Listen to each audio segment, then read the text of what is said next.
Hi, happy Friday. Welcome to Flat Files. It's Chrissy and Kyle, and today we're talking to Shannon Gerard, and we're exploring concepts of your own personal history through your art practice, the connections between what you make, where you work, and what you do in your free time that brings you joy, and how all of those work in concert together. We talk a little bit about living in the country and being a creative in the country versus being a creative in the city. And we're going to share a couple arts. We have some work from our friends at SPEC Work, and I believe Shannon has a couple past grad publications that she wants to share with us today. So we hope you enjoy. We have timestamps, so if you want to check out specific parts of the program, we've made it easy for you so that you can see what you want to see and enjoy the show. And if you enjoy our show and you want to support us, there's a couple things that you can do that are really easy. You could like this video, you could subscribe to our channel. Both those things actually help us out tremendously. Please do those things. Please like and subscribe this video. And if you do have the means, we have a Patreon page. This content is free and we want to keep it that way. How we plan on doing that is hopefully by asking people to become patrons and helping to support us financially through that method. Exactly. You can also share this with someone. So if you know any artists that are looking to move to the country or get a little bit of inspiration back into their work, or want to know how to be a farmer and be a maker at the same time, then you might want to hit that share button and send it along to them. All right. Enjoy the show. Bye.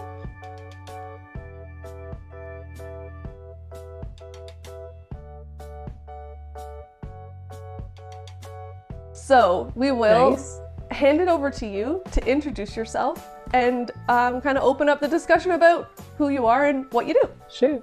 Okay. Well, my name is Shannon Gerard. I'm partly an artist that is like really focused on publications and print media. I'm partly a farmer, which is like getting blurry. The boundaries between being an artist and being a farmer are quite messy. And I'm partly a professor at OCAD University in Toronto.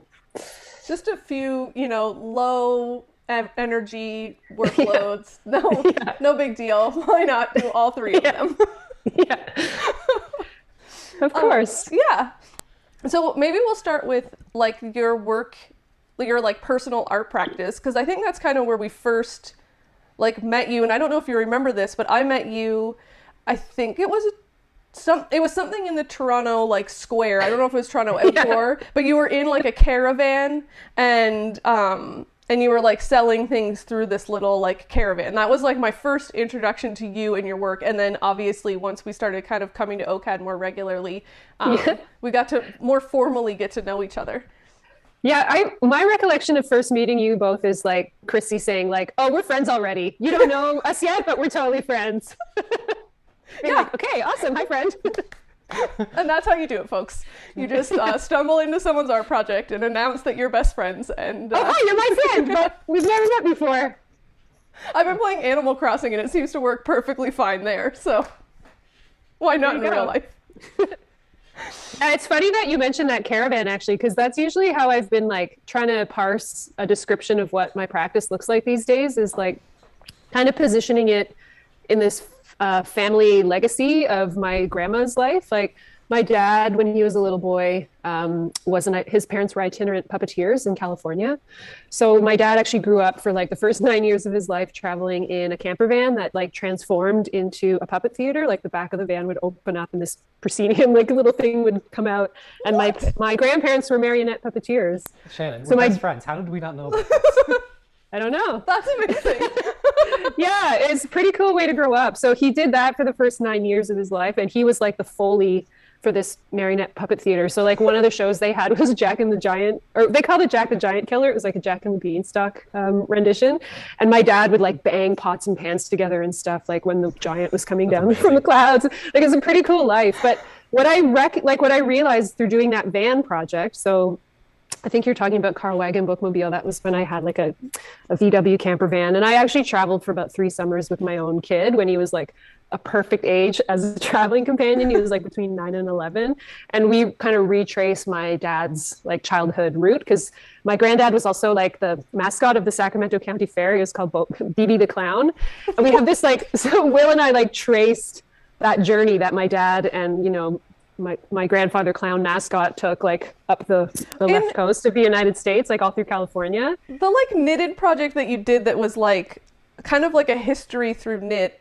Did you discuss any of this part? Because this is kind of ringing some bells to me, and I'm wondering if it was when when I came to visit you at the Drake and you were like working on that project. That's very connected to this kind of like trying to trace like or make like a like use textiles or print media and all these different ways of making art to kind of like model time, or take something that's like very abstract and try to like kind of, I guess, represent its heaviness or something in the shape of crochet, right? Or in the case of crochet, where it's like the textile, once it accumulates, becomes quite heavy, but it also tells that like non-linear story of time and stuff. So like a lot of it is connected to this like childhood that my dad lived in California. But the thing that like it helps me a lot in kind of like trying to position my art practice, which is now also like a farming, because like my grandmother was the main matriarch of this project. And like her house was a van, but her workplace was the puppet theater that was also that van. And like the tools of her professional life and I guess the props of her professional life and the tools of her domestic life, like pots and pans that my dad would bang together for the Foley, like those were not distinguishable. And like the context of her domestic life and her professional life were just like extremely smudgy. So that's kind of how I think about my art practice. Is like, I'm kind of a professor, but I'm not like, I don't work in the gallery system at all. Like all my classes are outside of the institution with community partners or like with these big kind of residency style projects that we do together as a group. So I'm not like, it's hard to say like this part is my practice and this part is my teaching. Right. And then increasingly in the last 3 years, as I've been farming more and more, like now farming is a component of that. And there's no way to say like, here's where I stop being a professor and become an artist, or here's where I stop being an artist and become a farmer. Like everything's really like super entangled, which is pretty fun. It's a fun way to work.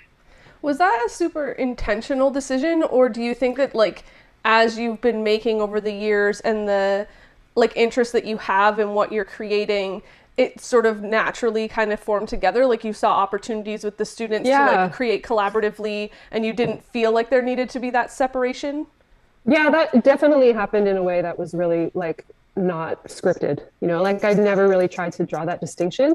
And even just conceptualizing this idea of like my dad's childhood, and it really is, for me, I guess it's more about my grandmother, that journey that I took with Will, that kind of understanding that as a metaphor for the way that I do things and how things kind of like accidentally on purpose like shift. I sort of only really thought about that when I was on the road with my kid, because it's like we were sort of taking a family trip. I was sort of doing research for this graphic novel I wanted to pitch. I was sort of like combing through the Sacramento City archives to find all these like, like advocacy and stuff that my granddad had done, and like, billboard photos of him. Like, so it was like, I'm here with Will, we went to like Legoland, and then like later on in the afternoon, we're at the Sacramento City Archives, and like the next day or whatever. And I find this picture of my granddad as a clown in like 1948 with my dad, like on one side putting on his mascara and my uncle on the other side, like drawing on his smile, it's like this very staged, like publicity shot for the Sacramento County Fair. 2 days ago or whatever, I was at fucking Legoland with my kids. So that kind of helped me, just think about like, well, I'm kind of at work right now, but not really, like, yeah. It's a pretty awesome job when you're like, oh, it's my dad in 1948, like putting lipstick on his clown dad, but then I have my kid there too. And he's like, eating cheesies or whatever. So yeah, I know it was really that, I guess like that trip solidified a lot of things for me, where I realized like, oh yeah, like who cares? Like, I don't really have to be one thing at a time, or I don't have to do one thing at a time or whatever. Yeah. Chrissy and you guys do that. You guys do that really well as well. Like we you live where you work and you years. Like, there was many years when we were teaching. It was maybe in like our third year of teaching at Loyalist College that like we kind of came to terms with this idea that like teaching is part of our art practice and community building is part of the art practice. And like, running the residency was part of that art practice. And it's okay, because your art practice doesn't have to be this traditional, I make paintings and I go to a gallery in New York and sell paintings in a gallery. Right. Art does not have to be that formulaic. It can be very broad. Totally. I think it's interesting that like, I feel like I'll still go through these like waves of like comfort with that though. Like I definitely, even though I don't have any like issue with like the course that we've taken, there are these moments where I think this like, you know, whatever, maybe like the 17-year-old that was leaving high school to go into art school. And my dad was pretty traditional in his like creative practice. Like he was a painter and a sculptor, and he would like take on commissions and he would sell in galleries, and that's, you know, like what he did.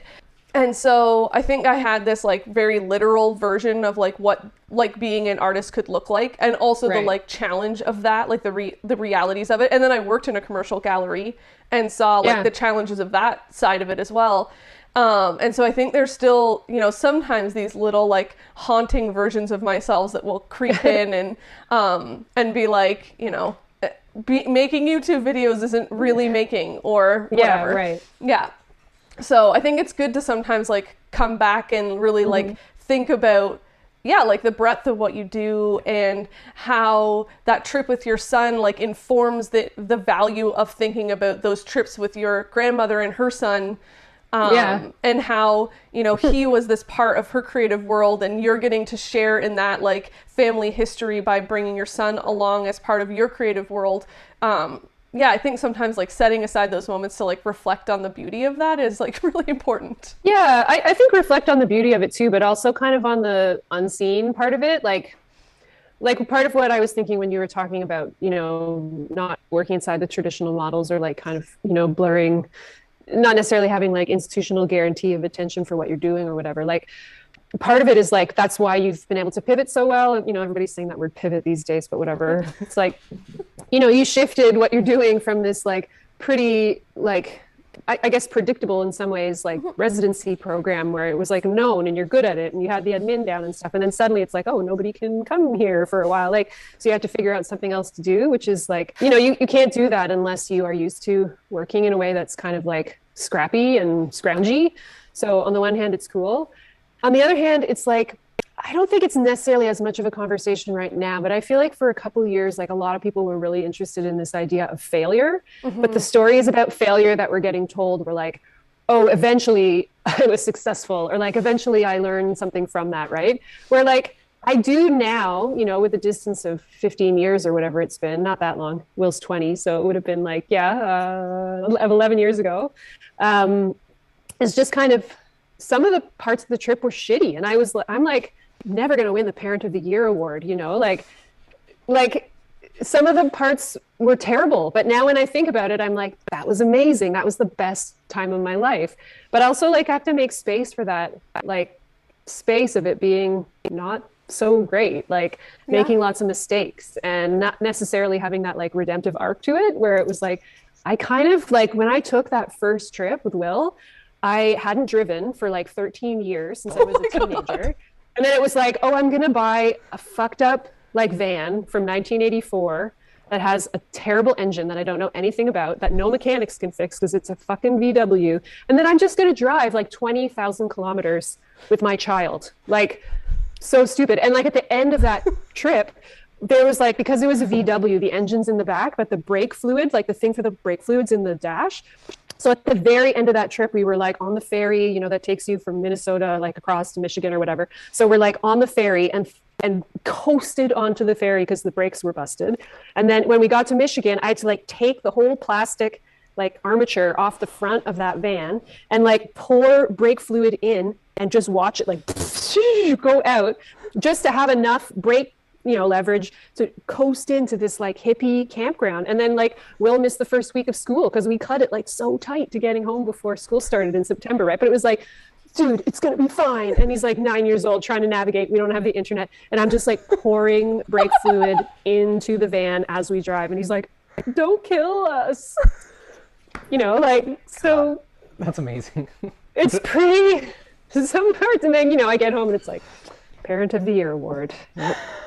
But I do think like those types of experiences, while maybe they don't have like a redemption arc, they are like, if nothing else, a useful part of like a historical narrative, which is kind of what all of your art is about. I guess, yeah. Yeah, it's like the story that you're going to loop together at the end, but yeah. So what I'm sure think, like drew you to being interested in looking at your like grandma and grandpa and dad's like past? And also, I don't know if this is appropriate to ask, so you can just say no. Why your dad's side and not, or do you look at both? I do not look at both. Sorry, I have this little weird pop-up thing I'm trying to turn off on my computer. Just quit. I don't really look at both because, yeah, I have a really fraught relationship with my parents. Let's just put it that way. That has a lot to do with like evangelical Christianity and like being raised in the woods.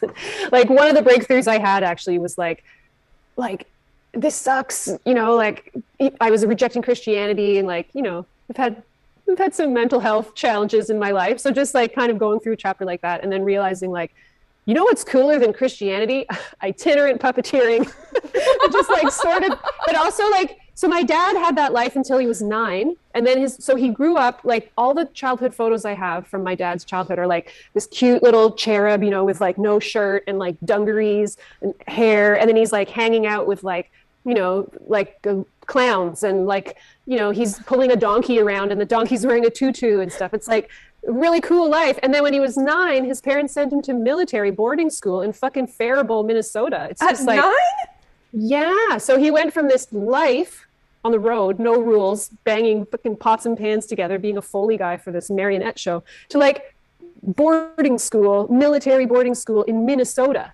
That's an extreme swing in the other direction. Yeah. So, and then he became like an evangelical Christian, like homesteader in the woods of like Uxbridge, Ontario. So it was like, what happened there? You know, like that's really interesting. Whereas my mom, like, grew up in Windsor and she had very strict like brethren parents and she was a good kid and the captain of the basketball team. And then she went to Christian Bible camp and met my dad and got married, you know, like, so I was trying to like basically reject all that. And so, you know, California and then military school in Minnesota is like So way weird. more. So, like, speaking of crafting a story, you know, to tell yourself, like, I guess I chose that instead of like, you know, riding your bike in Detroit, from Detroit over the border to Windsor when you're like a little redheaded nerd, you know. Oh my gosh. So the pieces of like, I feel we have a few of your things, but they're kind of outside of like this spectrum of what you do, and they're more in like we're way out in a craft California. spectrum. You know, like little cards and logs, and so My favorite is the participation ribbons. the participation ribbons. So where does that like fit in for you? Like, what is that outlet point? Partly that stuff is to make money. And before I worked at OCAD, like I used to just cobble together. I was like one of those sellers on Etsy at the very beginning, you know, when it was like so awesome and there's like 10,000 vendors on there and it was easy to find your stuff. Like those were the heady days of like the craft bubble or whatever rising. It was like so amazing. So that was mostly how I made a living. And, you know, traveling on the road and stuff, you can kind of you don't need like a huge apparatus of a studio, like, you know, the print shop, you know, so well, like how much, you know, infrastructure and like equipment and stuff you need. Yeah. But you can take yarn to California, you know, you can take, you know, like a stamp pad and a typewriter in your van. So that was sort of how I went down that road. And a lot of it is like kind of not exactly self-hating, but I guess self-deprecating, you know, like plants you can't kill. It's just like, I can't fucking grow a plant. I've tried to propagate avocado pit like at least 45 times in my adult life. And I've had only one. So basically, like some of that stuff is just like, geez, I'm so bad at it in this one way. Like, I'm just going to try it in a different way. And, you know, I can't grow plants. I'm going to fucking crochet them, you know? Like, I love that though. So a lot of it is just like, yeah, partly realistic, trying to make a living, you know, selling 300 little things instead of one big thing. And then, yeah, some of it is just like coming from a place of like, oh my God, I'm not good at this one thing. Maybe I'll be good at it in this other way. I think that's like refreshing to hear though, because I feel like sometimes people, I guess I appreciate you being honest about the fact that like artists need to make a living and this was a way to do that.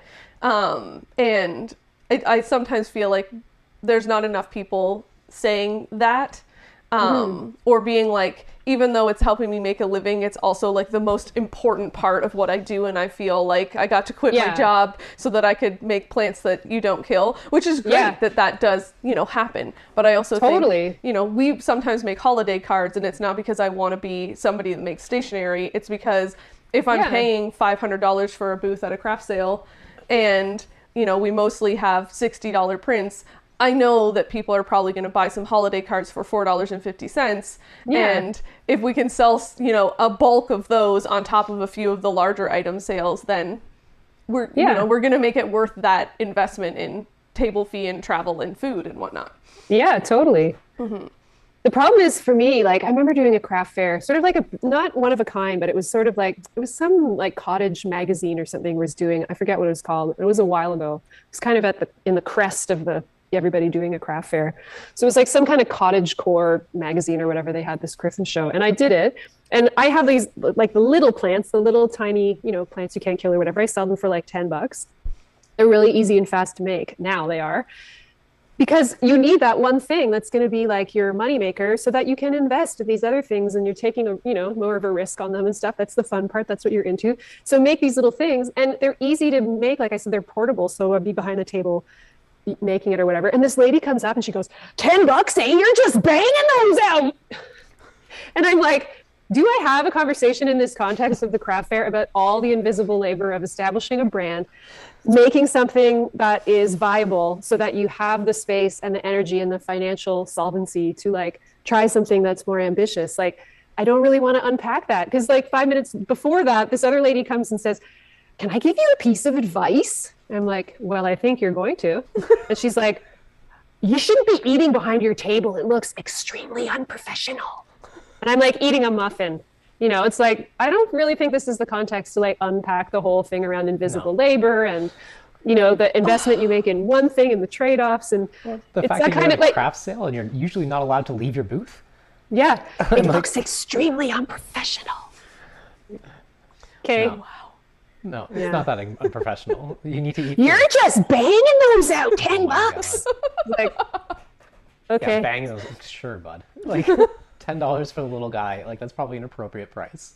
Also, Still probably underpriced. They make my lattes at Starbucks relatively quickly, and they're close to $10. So yeah, I mean, right, exactly. And I think the investment in materials that go into that drink are probably relatively low. But the investment in the entire store and those employees and the brand and the market, that is very expensive. It's like we talk on the farm all the time so I farm with Lauren Nurse. Her farm's called Small Spade, and she's a printmaking artist as well. And then Allison Judd, who teaches at OCAD, is also a printmaker. So there's like this triangle of like printmakers that we all live in this like in Hastings County on the other side of the Bay of Quinte, keeping it real up here in Hastings. We're like in this triangle, so we all farm together, which got obviously like super intensified during COVID. But we say the same thing on the farm all the time. Like, number one, we talk about like, how did these 3 printmakers end up becoming farmers? So we always talk about the like skills transfer from the print studio to the farm because there's like 3 million of them. But the other thing we talk about is like, during COVID, when things like restaurant contracts disappear, like suddenly now most farmers had to move to a CSA model, even if they were kind of doing CSA before, community supported agriculture, right? When you like subscribe to a food box. But now it's like, the situation that independent and small farmers are in is that there's no like institutional support. So your business model is convincing like a small number of wealthy people, you know, most cases farms that are our size and our scale can support like 40 households, maybe, you know, if we work really hard. Mm-hmm. And you have to convince like those 40 families to pay more for their food. But every single other farmer is trying to do that too, right?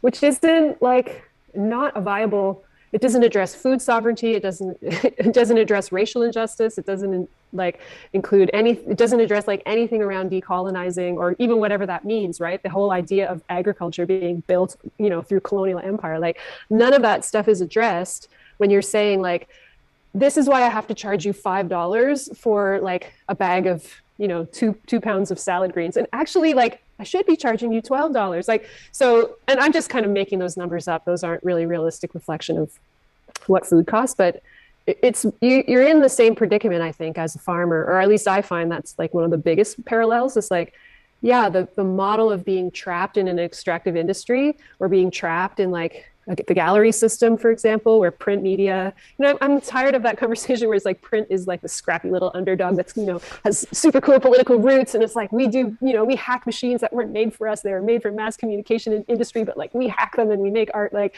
I really like that.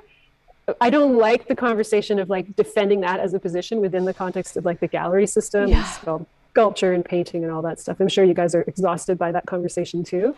But there's like on the farm, there's so many parallels there of saying like, well, we're doing this big wetland restoration project now, and this is why we're asking for financial support with it, because it's a part of the stewardship, and we're taking that part of the farm out of like agricultural production forever to like build a bird migratory, spot. And like, there's so many things you have to explain, but just to say, this is why your broccoli costs $5, so it's not really it's not a way that is viable for folks to make money, but making money is like this tiny little drop in a conversation about food sovereignty and access to land and succession and like all these things that farmers actually care about. But you're still trying to explain like $10, eh? You're banging them out. It's like, oh my God, okay, whoa. I invite you to have this longer conversation with me. Like, how do you do it? How do you do that? Well, I think that's like part of why we want to have these conversations. Yeah. And like, I listen to a lot of podcasts and I'll listen to a lot of art podcasts, and I think there's some really great ones where they talk about process and they talk about failure and they talk about marketing. And I love all those conversations too. I think they're really valuable. But I think what I've been loving about the flat file sessions is that like, one, we don't really know what we're going to talk about.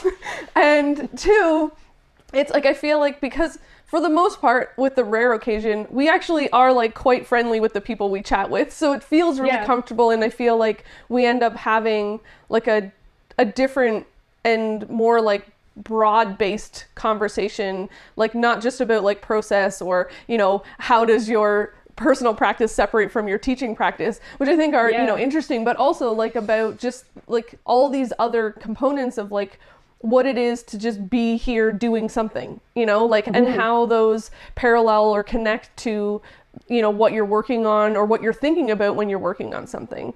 And I love that like conversation about the relationships and similarities between farming and printmaking or even farming and being an artist. And I think it is exhausting always feeling like you're having to defend the price of something all the time. Mm-hmm.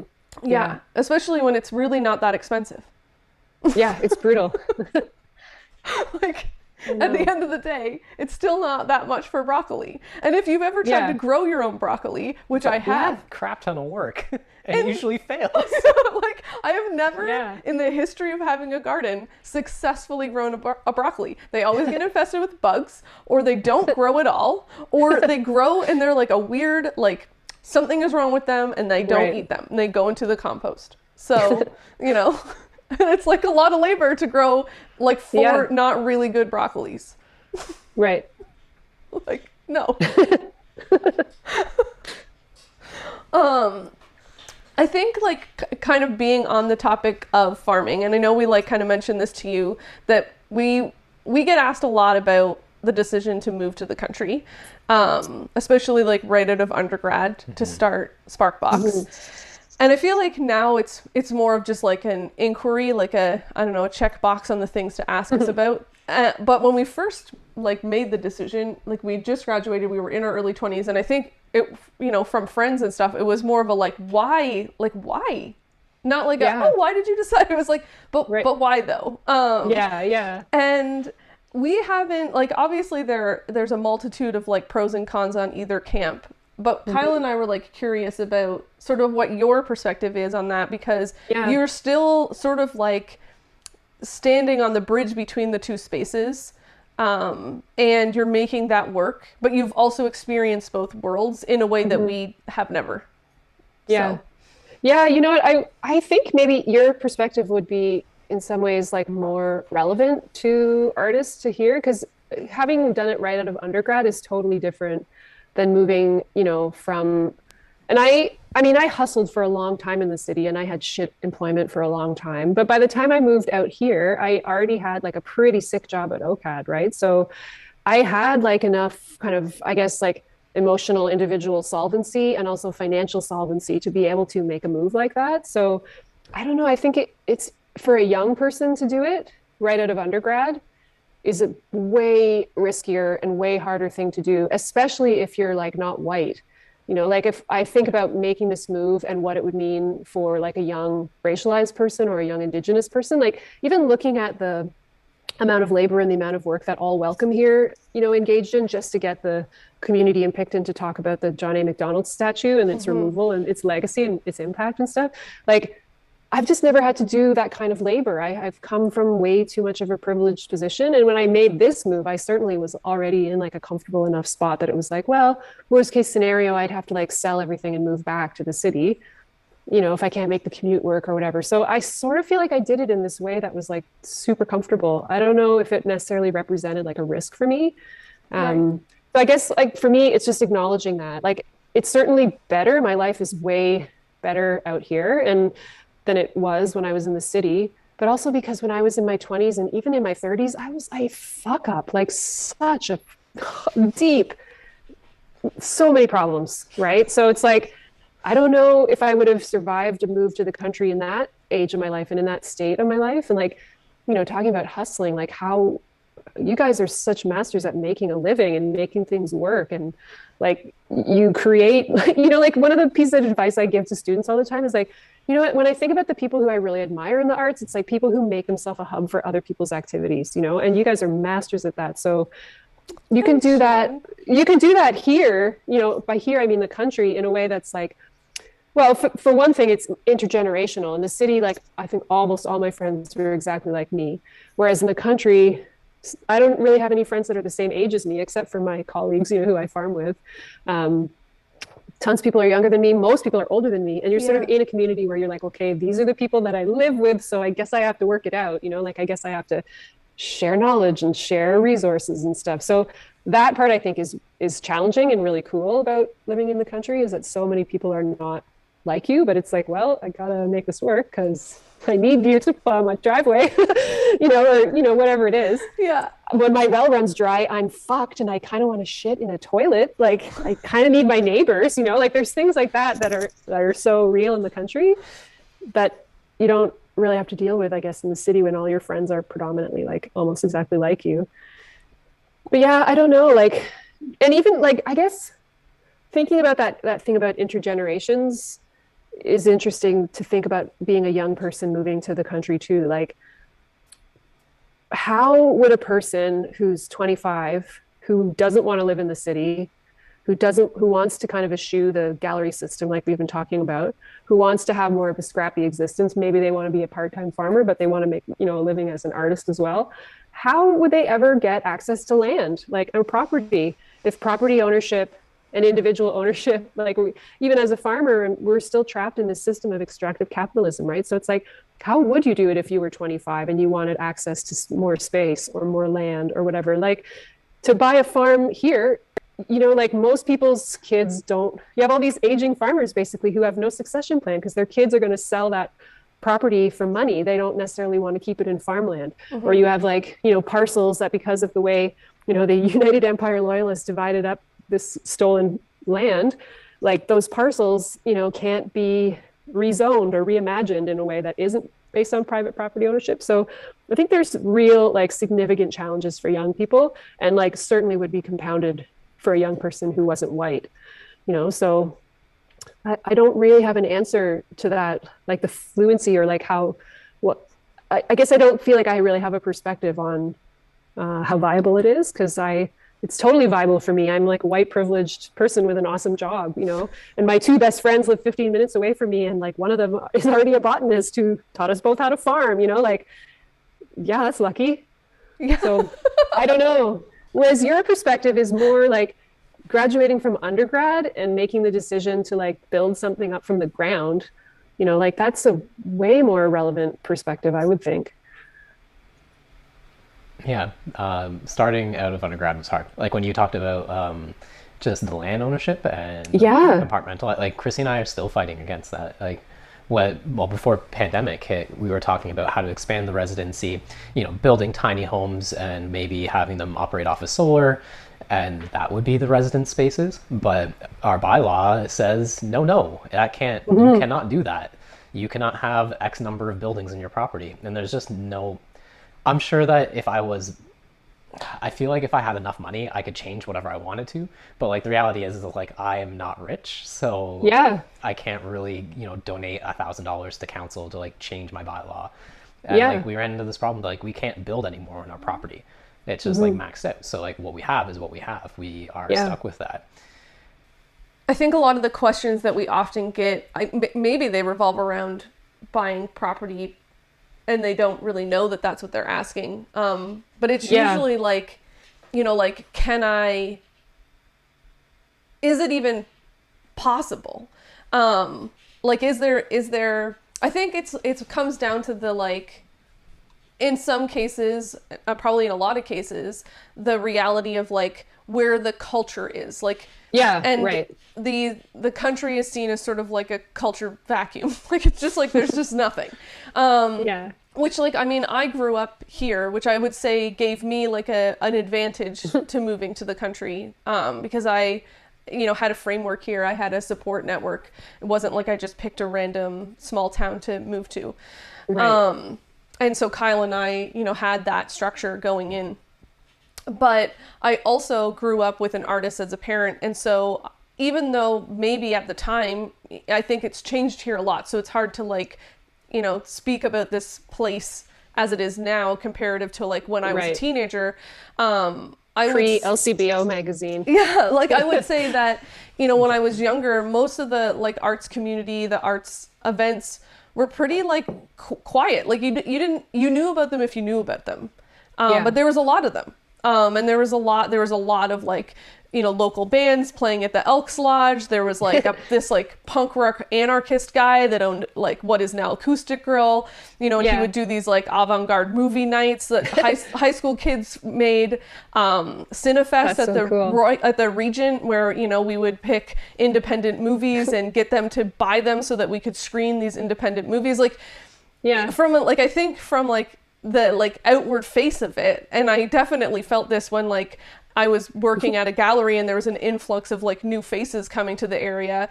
People definitely thought that this was like void of any interesting stuff. Like it was just like, this town has nothing, but it's affordable and we can turn it into like a mini Toronto. And it was like, it was kind of challenging, I think, for me as like somebody who wanted to move back here and who knew that there were like all these creative people doing really beautiful things. And like you said, like at really vastly different stages in their careers. And you are kind of like introduced to people that like maybe aren't working in like a material or a theme or whatever that you particularly love, but it doesn't mean that there isn't like an opportunity there for like conversation and for growth and for an exchange in some fashion. And and so, like I knew coming here that there was going to be that. And I spent a very brief amount of time in Toronto working as an intern in 401 Richmond, which was a great experience. But I was 23 and I was friendless. Like I could not figure out how to make any connections in Toronto. It felt like this huge place that was immensely isolating. Like it was probably one of my saddest times. It was pretty sad. She like slept on a blow-up mattress with like a green plastic patio table. My rent was so expensive I couldn't afford furniture. So I furniture shopped on the sidewalk. Like amazing. Being out in the country, like maybe there's like something to talk about in regards to like the authenticity or the value or the merit of like the arts that are happening here, and that since they're not happening at the AGO, they're somewhat seen as or deemed as being lesser. And I don't think that's the case, but I think that there's like a real problem with like I guess like art being in those major institutions is like the only valuable art, and that's like totally not the case. But that definitely feels like growing up, that's how I perceive the arts. That like you didn't make it, or you're not going to make it unless you have a show at the AGO or you have a show at the MoMA or someplace in New York. But like you can be like an artist and be out in the country. Like I think you just have to grapple with the terms of like, no, it's not going to be in the AGO, but it's still just as valuable. Or you still could be at the AGO. Could still be in the AGO. The internet's pretty powerful. I feel like being rural might have been really different 30 years ago. Like early 90s, when there was no internet. Like today. Where you had to like order zines from distros in Chicago and then hide them under your mattress because they weren't about Jesus or whatever, and you get them in the mail, and you know, like those were awesome networks. Columbia House? Oh yeah, Columbia House Music Club and stuff. Things have changed so much. Things have changed so much. I'm curious about the farming. How? Just how? Yeah. But how did that happen? Was that maybe this was always an intention, and I just, again, sort of like the puppeteering parents, it's like somehow in the back burner of what I know about you. But was that part of the plan? No, it Okay. wasn't.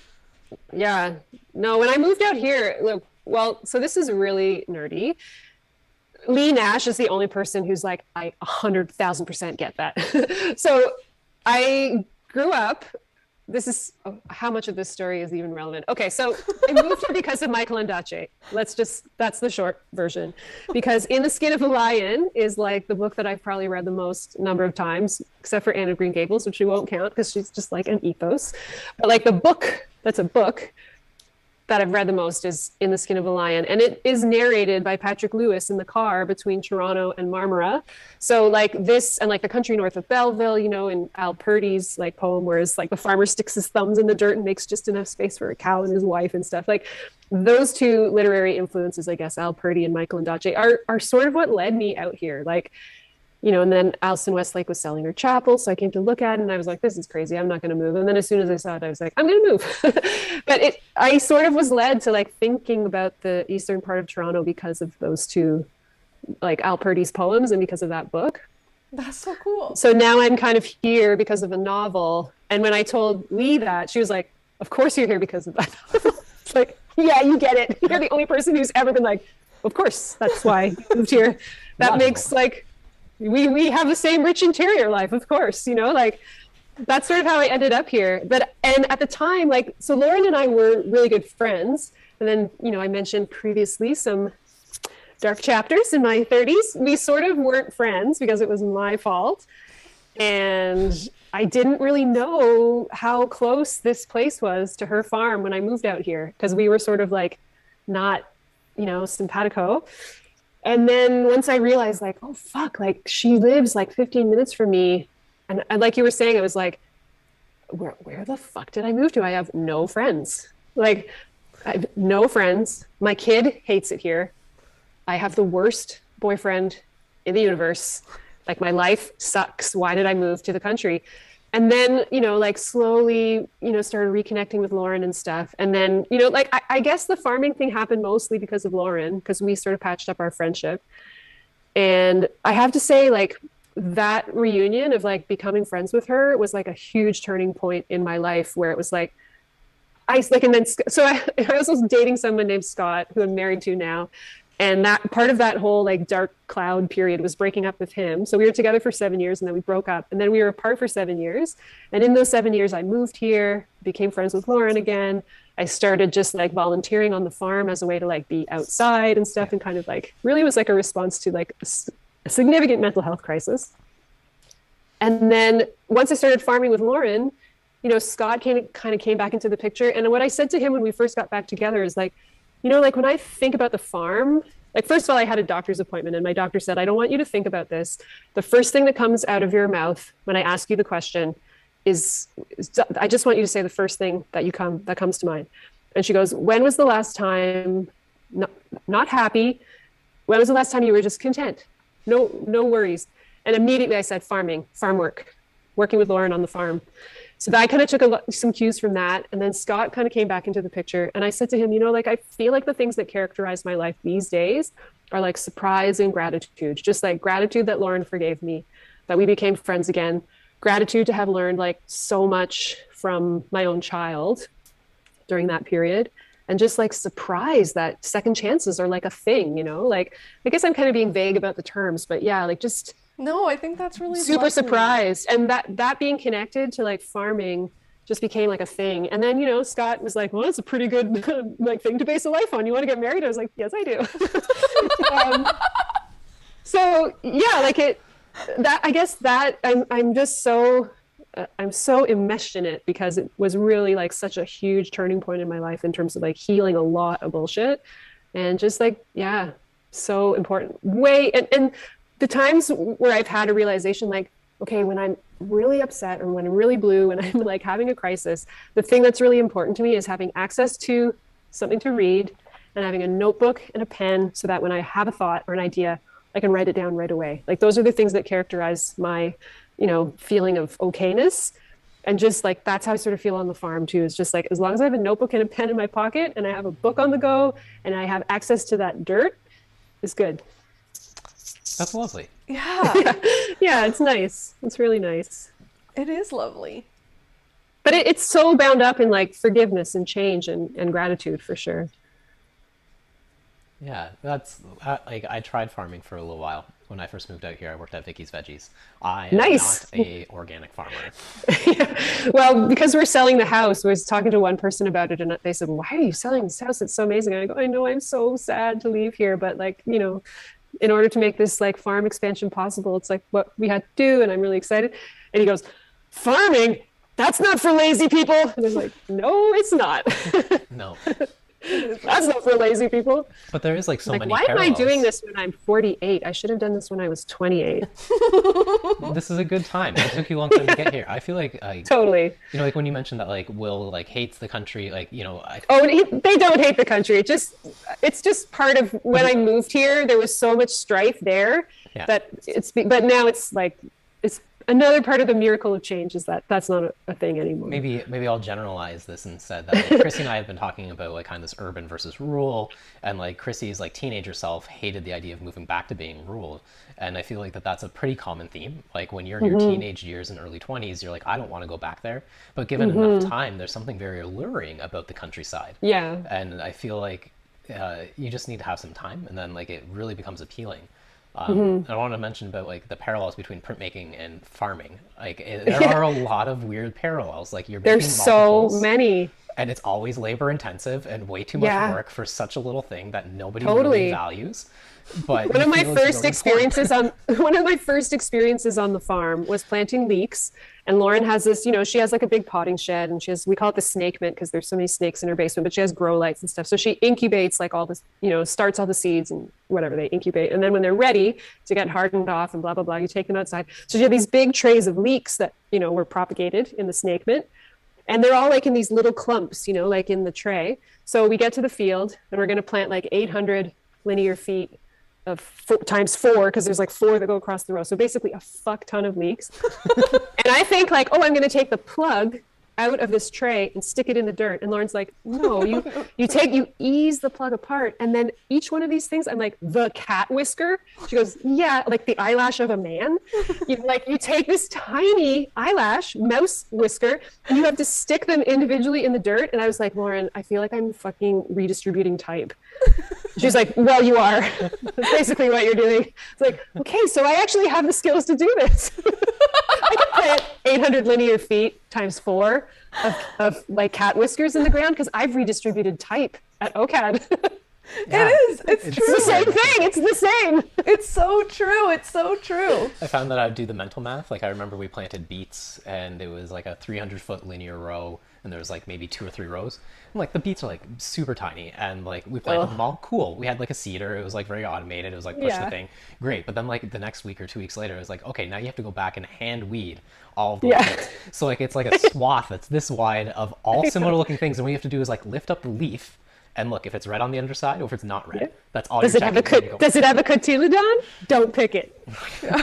Oh my gosh. It's so much like printmaking where like you spend so much time like crafting the image, exposing your screen, prepping your paper, mixing your colors, and then printing is like, like eating the salad is like really fun, but all the other stuff starting in March to plant something in fucking July, it's really weird. It's so similar. So true. Well, it's not like other kinds of art, because there is like that thing about, taking machines that weren't meant for artists and hacking them and making this like, thing that was really a tool for mass industry, make art. Like organic farming is kind of like that too. You're sort of like pushing this tiny cat whisker up the hill, of big ag and, extractive capitalism and like so many, it's so similar to printmaking in this kind of like political, scrappiness that is at the heart of it. Well, while we were back on scrappy printmaking, maybe we should get into some shares because I know you have some publications. Unless you had something you were going to say. No, I want to share some SPEC work. But you can go first or we can go first. It's totally up to you. You go first. I'm Okay. talking way too much. We just have two things from the same. I'm just want to remember what page I'm on. Okay. So these are our shares. So Cool. let me just unclip this. I assume it's all going to be backwards, right? It should No, be backwards. It's frontwards for me. Because Excellent. That's all that matters. so we did. It would be a sick printmaking joke if it was backwards. Well, because we're used to like Instagram live, it usually is all backwards. We talked to Ian, Kat, and Jonathan many weeks ago at this point, but Cool. they finished their book and we got it in the mail. They made an edition of 100, and I'm so Nice. happy that we got it because it's Riso printed and it's an absolute wonderful publication. So it's Escape from Tough Guy Mountain. And It's it the is- Escape from Intern Purgatory. Escape from Intern Purgatory. Tough Guy Mountain is the collective name.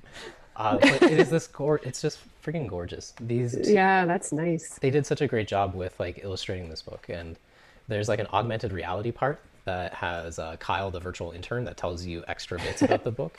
Yeah, so I'm awesome. gonna do like I've recorded some of it already, for the story shares for this particular Flat Files chat, where I'm recording my screen doing the augmented reality portion of this, so that Oh, you can see nice. what it looks like. It's really funny. So you need a phone to do the augmented reality part? Yeah, you download an app that they made, and they talk a lot about like how they did that and the process of that in our chat with them.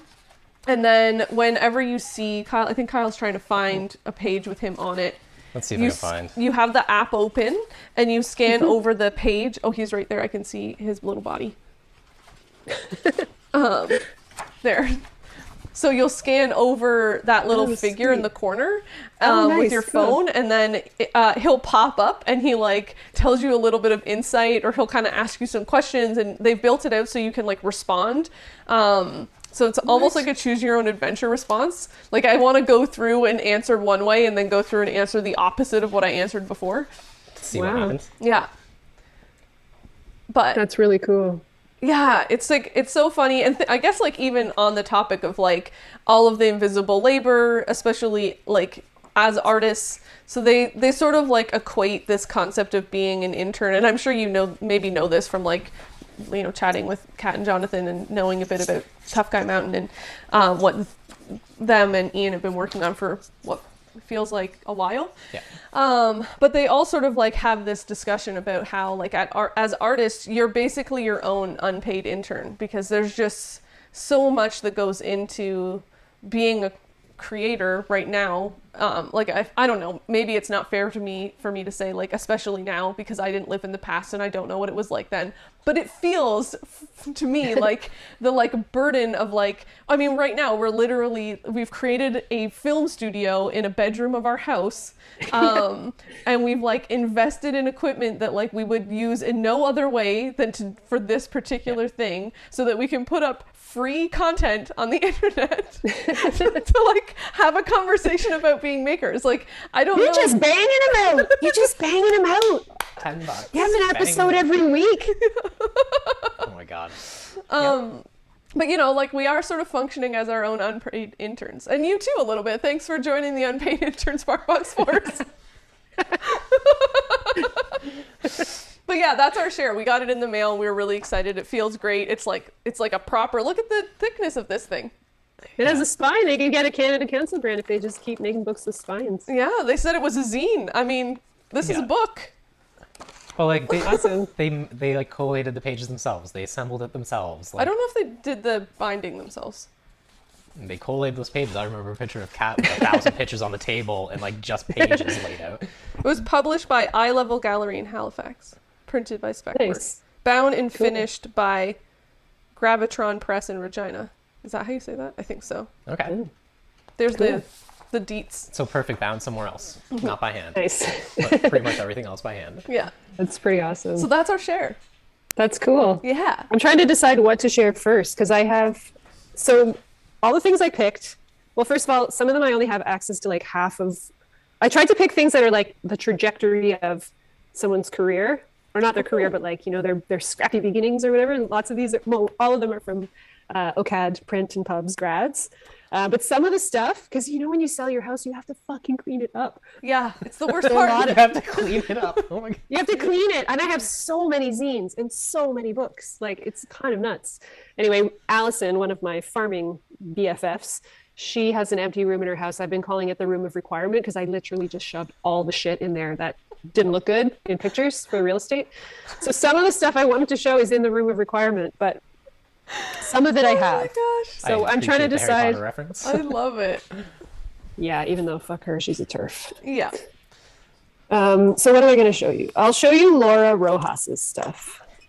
Okay, so Laura Rojas is spelled R-O-J-A-S. Okay. She's an amazing printmaker. She applies for anything at Sparkbox. Say yes. She's so great. She was one of our Print and Pubs grads a few years ago, and she did this amazing project that I only have one half of. It's called Bananaland. Bananaland. But I guess since this isn't live, I can like scan it and find the other half, and I can have nice pictures of the whole thing. Yes. Just has really nice pictures on her website. So she did a project for her thesis work at OCAD in pubs, where she's a Colombian artist. So part of it is like autoethnography around her, again, like the trajectory that her life took and her interest in design took as a result of reading a novel. In her case, it was 100 Years of Solitude by Gabriel Garcia Marquez. And just like the connection that, you know, if you're like a Colombian high school student and you don't have a relationship to that book, it's like she kind of described it as being like the Catcher in the Rye or whatever of Colombia. So she sort of talks about that book and like her relationship to that. And then from a design perspective, like her interest in fruit stickers. And then from those two things, like fruit stickers plus Gabriel Garcia Marquez, she made this incredible book about the banana industry and the extractive like fruit industry in Latin America. So she highlights not only Colombia, but like a lot of other countries as well. And anyway, she takes you through like all these different regions and the history of This so book many. is really beautiful. How is it Yeah, made? so she did, this is one half of it, where she wrote this book. She collaborated with this photography student at Ryerson or X University to kind of look at their archival images of like folks who worked on banana plantations and things like that in all these different places of the world. And then she wrote like all these things with different researchers. Like this is such an amazing like research-based collaborative project. Was this undergrad or was this a master's? Yeah, undergrad. So she made this Bravo. book, Bananaland. Wow. She made an interactive thing on her website where you could like sort of zone in and hear all of these different like interviews with different people.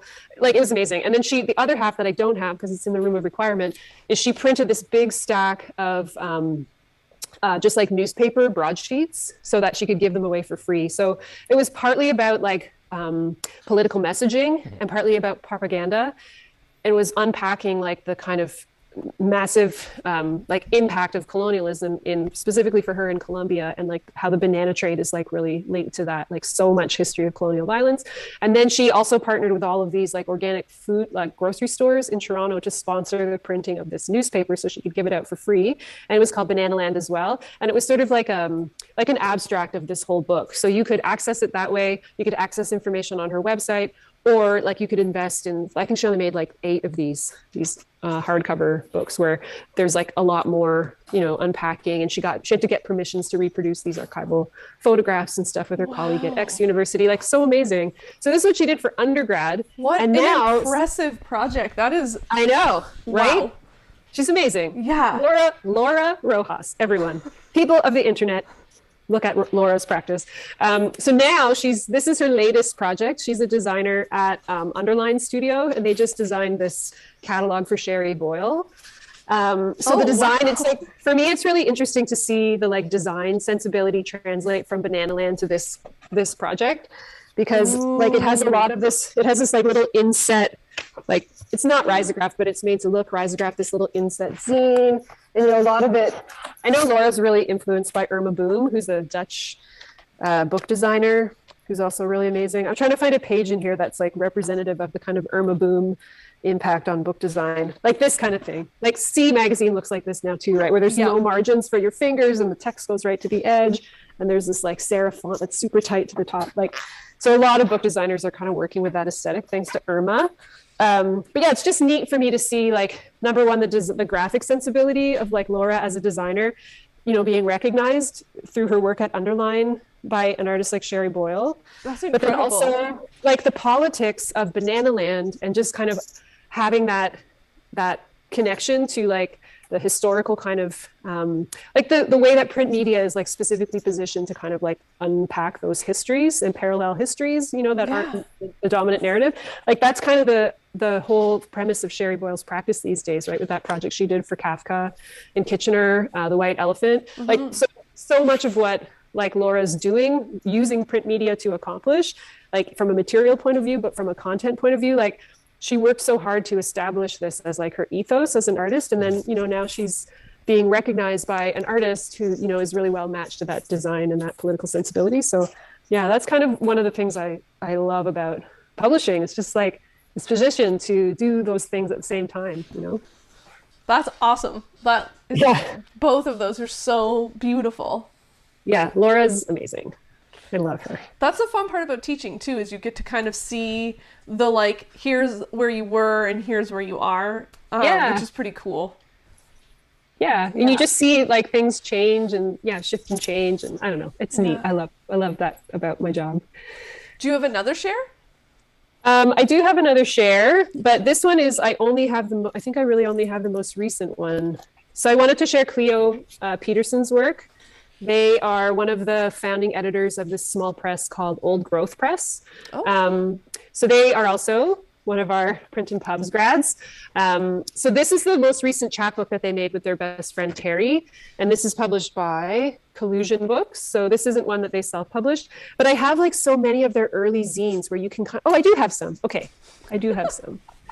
This one's called Sweet River. It's like a little rhizo zine they made in undergrad. It's so beautiful. It's like blockout poetry. This one is one of my favorites. How Do I Tell My Mom I'm Black? Another zine that they made while they were at OCAD.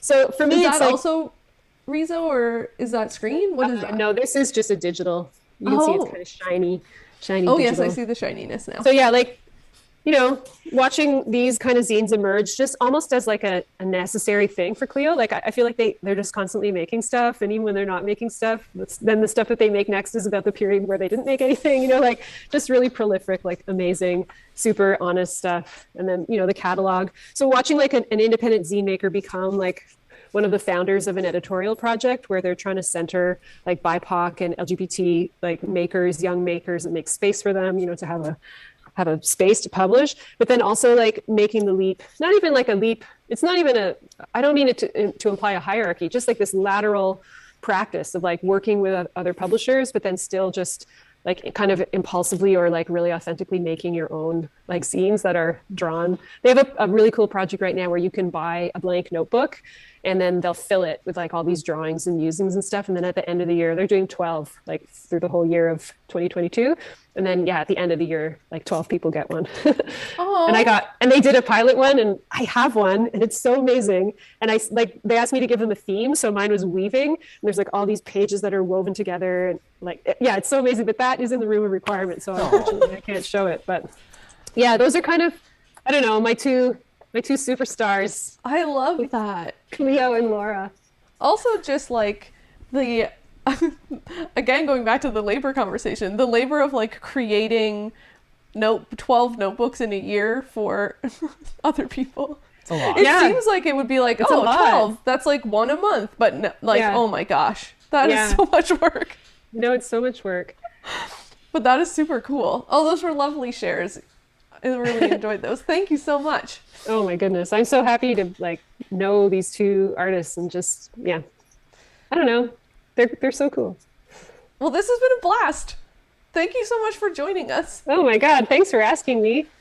Yeah. And just, thank you for being so like open and having such a like beautiful conversation about, you know, art and life and, you know, the ups and downs and how that all comes back together to like, you know, kind of point you to, I guess, like farming being like the North Star for you of like, totally. You know, sometimes it takes a bit of meandering around until you find what's really going to like work. And also seeing all of those things as being like in partnership and like, you know, concert with each other and not as these like fighting, you know, against each other. I think that for me, I can say from personally, that's a really valuable thing to keep in the forefront of my mind because I think I struggle with that. Well, you can't. No one else can tell that you struggle with that because you're amazing at it. Oh, well, thanks. Cool. Secret You guys are like, struggle. oh, another plate? I'll just spin it. Give me a stick. I'm gonna spin another plate. Why not? Yeah, so many You're plates. both so Luckily, they're all amazing made at of that. plastic, so.